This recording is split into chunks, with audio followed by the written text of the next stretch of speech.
السلام علیکم ناظرین، امید ہے خیریت سے ہوں گے۔ آج نئے ویلاگ کے ساتھ حاضر ہوں۔ آج دو ٹاپکس ہیں۔ ایک تو اچھی خبر ہے تحریک انصاف کے لیے، عمران خان صاحب کے لیے، کہ ان کی ضمانت منظور ہو گئی ہے اور ان کی رہائی کا حکم دیا گیا ہے۔ اس پر بات کریں گے، کیا وہ رہا ہو سکیں گے یا ابھی بھی وہ قید رہیں گے۔ دوسری خبر جو ہے وہ آرمی چیف صاحب کے حوالے سے ہے۔ آئی ایس پی آر نے سہیل وڑائی صاحب کے دعوے کی تردید کر دی ہے، اور اس کو جو انہوں نے دعویٰ کیا تھا کہ کوئی مصالحت کے لیے، مفاہمت کے لیے کوئی آفر ہوئی ہے یا کوئی شرط عائد کی گئی ہے، اس کو انہوں نے مسترد کر دیا ہے۔ تو دونوں خبروں پر تفصیل سے بات کرتے ہیں۔ پہلے جناب آتے ہیں سپریم کورٹ کی جانب، اور میں سمجھتا ہوں کہ کافی ٹائم کے بعد تحریک انصاف کو ایک اچھی خوشخبری ملی ہے اور یہ ایک اچھی پیش رفت ہے۔ وہ الگ بات ہے کہ تحریک انصاف کے اندر جو ہے کچھ لوگ وہ مسلسل یہی پروپیگنڈا کرتے ہیں کہ جب کوئی اچھی خبر آتی ہے تو کہا جاتا ہے کہ جی یہ کوئی ڈیل ہو گئی ہے اور یہ کوئی این آر او ہو گیا ہے۔ تحریک انصاف کے یوٹیوبر جو ہیں نا، یہ پارٹی کو ڈبونے کے چکر میں ہیں۔ بھئی اگر ایک اچھی فیصلہ آیا ہے سپریم کورٹ سے تو اس کو اگر ڈیل کا نتیجہ قرار دینا، میں سمجھتا ہوں کہ یہ لوگ نہ تو تحریک انصاف کے ساتھ مخلص ہیں، نہ عمران خان صاحب کے ساتھ مخلص ہیں، اور وہ چاہتے یہ ہیں کہ عمران خان صاحب مسلسل جیل میں رہیں اور نہ ان کو کوئی ریلیف ملے اور نہ وہ رہا ہوں۔ بہرحال یہ پارٹی کے اندر ایک بحث چل رہی ہے سوشل میڈیا پر، اور کہا جا رہا ہے کہ جی یہ کوئی آپس میں ان کی کوئی مذاکرات یا بات چیت یا ڈیل ہے یا این آر او ہے۔ تو میرا خیال میں کہ یہ کچھ بھی ایسا نہیں ہے، اور یہ ساری میں آپ کو جو رویداد ہے، آج کی روداد آپ کو ساری میں سنا دیتا ہوں، آپ کو خود اندازہ ہو جائے گا کہ ضمانت جو ہے وہ میرٹ پہ ہوئی ہے۔ یہ جناب chief justice of Pakistan justice Yahya Afridi کی سربراہی میں 3 رکنی بینچ نے 9 مئی کے مقدمات میں عمران خان کی ضمانت منظور کر لی۔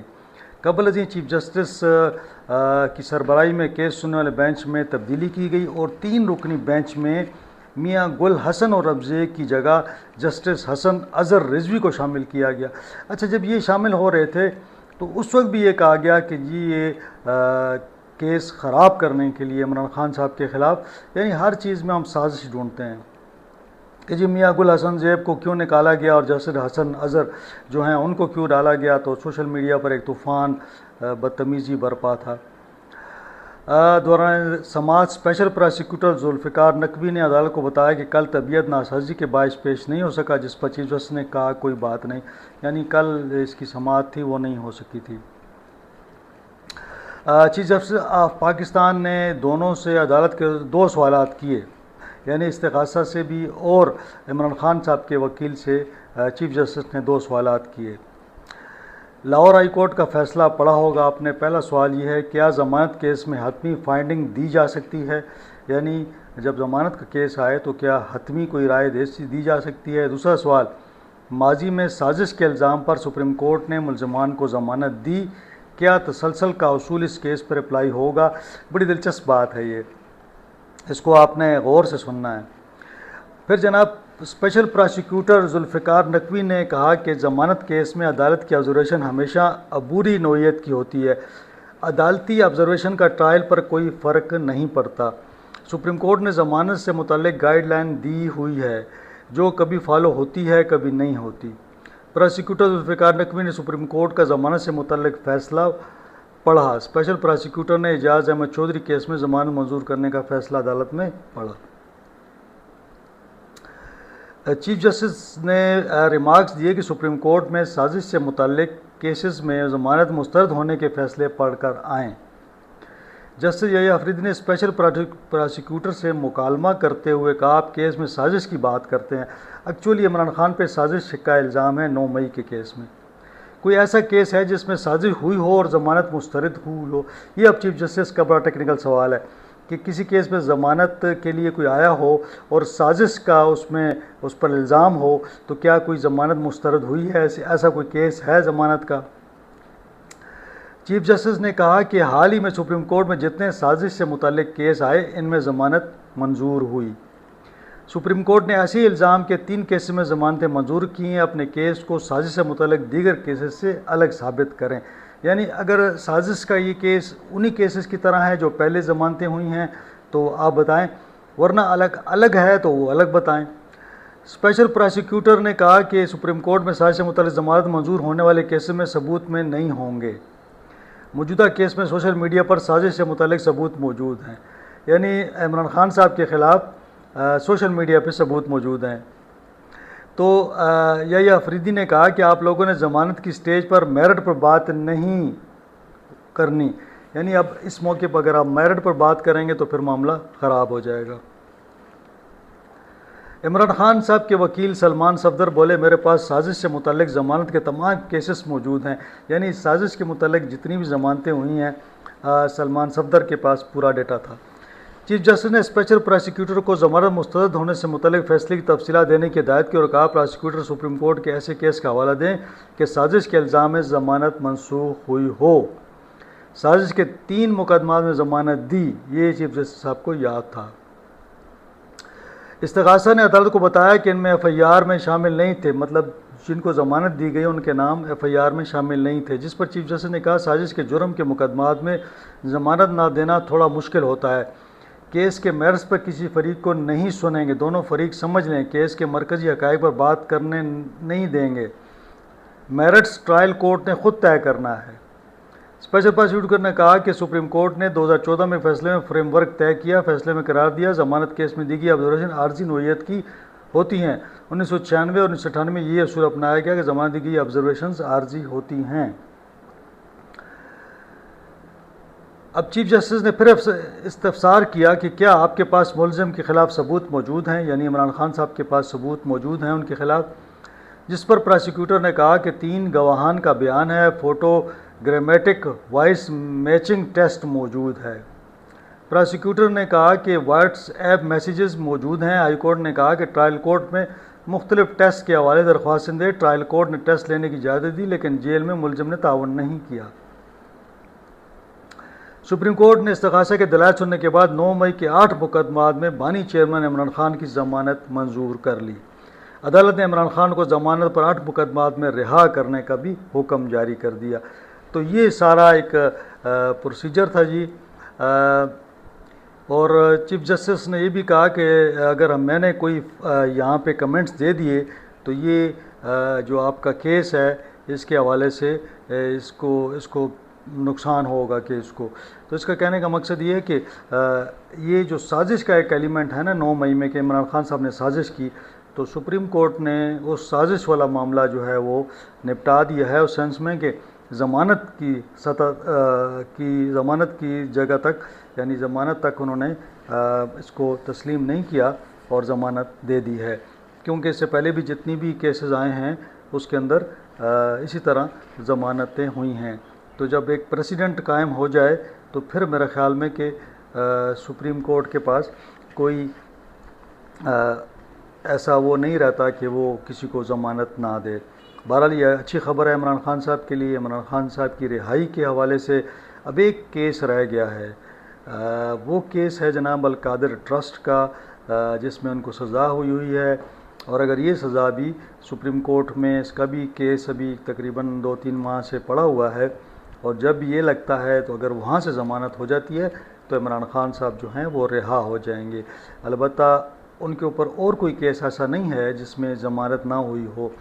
تو پہلے توشہ خانہ میں ان کی ضمانت ہو گئی تھی، اس کے بعد یہ جو 9 مئی کے کیسز ہیں 8 کیسز تھے ان میں ضمانت ہو گئی ہے، ایک اور کیس تھا، تو صرف القادر ٹرسٹ کا کیس رہتا ہے جس کا جب بھی وہ اس کی سماعت ہوتی ہے تو اس کا صرف اس میں ضمانت ہونا، اس کے بعد عمران خان صاحب کو رہائی مل جائے گی۔ اب جناب دوسرا ٹاپک ہے جناب آرمی چیف نے کیا کہا اور صحافی نے کیا کوٹ کیا۔ تو میں نے آپ سے پہلے ہی کہا تھا کہ مجھے شک تھا کہ یہ کوئی 1 on 1 ملاقات نہیں ہوئی، بلکہ یہ سب لوگوں میں ملاقات ہوئی ہے۔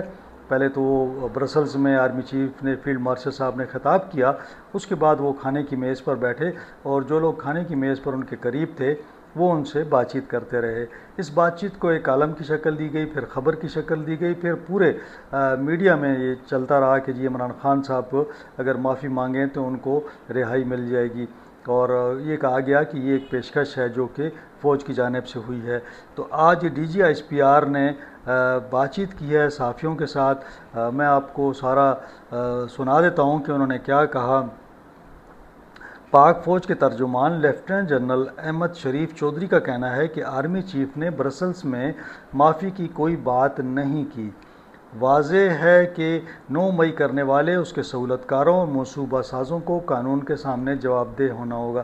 یعنی وہ کہتے ہیں کہ ہمارا اس سے کوئی تعلق نہیں ہے، کوئی معافی کی بات نہیں ہوئی ہے، صرف یہ ہے کہ ان کو قانون کے مطابق اپنے کیس کو پرسو کرنا ہوگا۔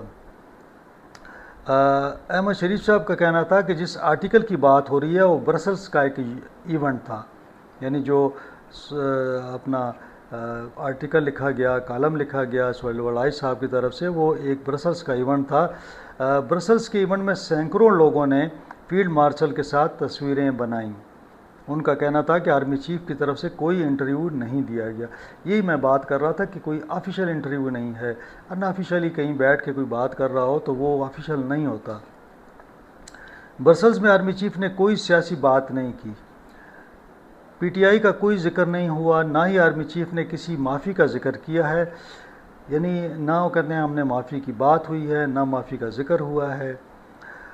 کہتے ہیں کہ صحافی نے ذاتی مفاد و تشہیر کے لیے اپنی کوشش کی ہے، یعنی سہیل وڑائی صاحب نے ذاتی مفاد کی خاطر یہ اور ذاتی تشہیر کے لیے اپنے آپ کو مشہور کرنے کے لیے یہ کام کیا ہے۔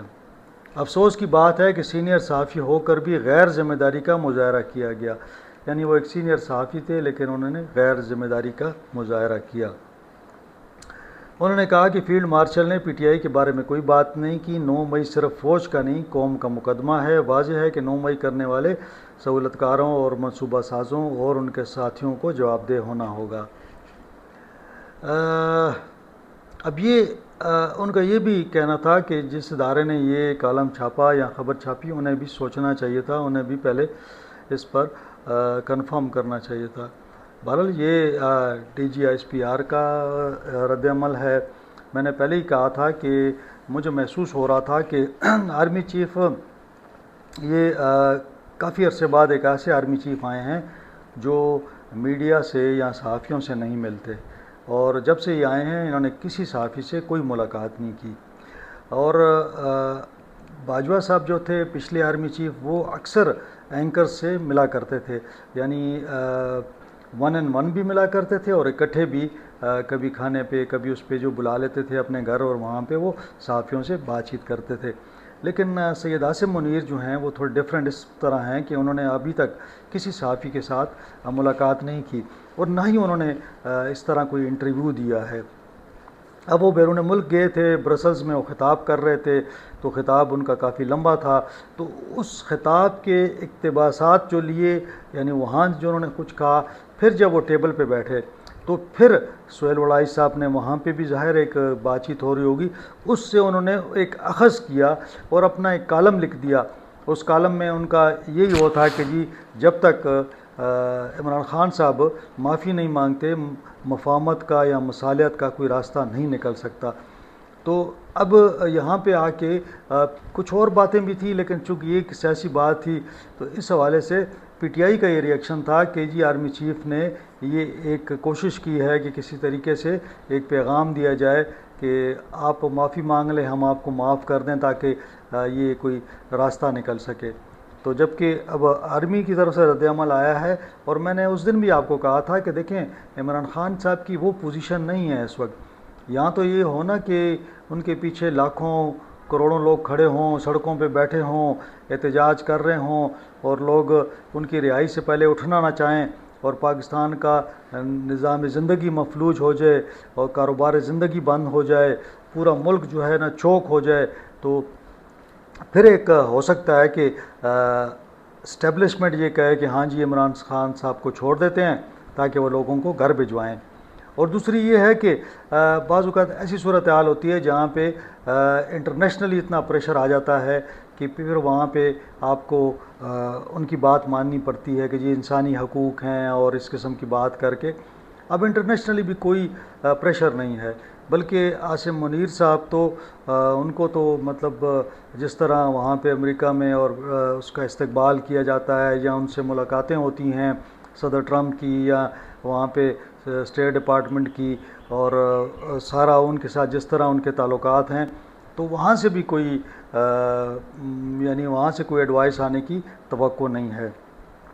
پھر ایک یہ تھا کہ اگر اسٹیبلشمنٹ کو ضرورت ہو کسی قانون سازی کی یا کوئی ایسا معاملہ آ جاتا، مثال کے طور پر آرمی چیف صاحب کی کوئی ایکسٹینشن کا معاملہ آتا ہے یا ان کو ضرورت ہوتی ہے، جیسے باجوہ صاحب کو ضرورت ہوئی تھی، تو باجوہ صاحب نے نون لیگ کو ساتھ میں لایا تھا، اور پھر ساتھ میں لانے کے بعد جب انہوں نے اپنا کام ہو گیا تو بعد میں انہوں نے وہ احسان بھی لوٹا دیا کہ ان کو پھر حکومت میں لے آئے اور عمران خان صاحب کو حکومت سے نکال دیا. تو یہ صورتحال بھی نہیں، جو تینوں معاملات نہیں ہیں. تو میرا اپنے اسسمنٹ یہ تھی اور اتنی عرصے صحافت میں رہنے کے بعد کہ جب تک اسٹیبلشمنٹ کو ضرورت نہ ہونا تو وہ کبھی بھی سیاستدان کو اس طرح مطلب ہے کہ ان سے کوشش نہیں کرتی کہ وہ بات چیت کر کے ان کو اپنے ساتھ میں لائے. تو مجبوری میں ملاتے ہیں، ورنہ تو اگر چلتا رہے ان کا سسٹم تو وہ پرواہ نہیں کرتے. تو یہاں پہ بھی مجھے یہی لگ رہا ہے کہ یہ سسٹم جو ہے اسی طرح معاملہ جو ہے وہ چل رہا ہے. بہرحال آج یہ دو ٹاپکس تھے اور دونوں ضروری تھے، بڑے امپورٹنٹ اور بڑے کرنٹ ٹاپکس تھے، لہذا آج کے لیے اتنا ہی. اپنا خیال رکھیں، اپنی فیملی کا خیال رکھیں. مجھے اجازت دیں. اللہ حافظ.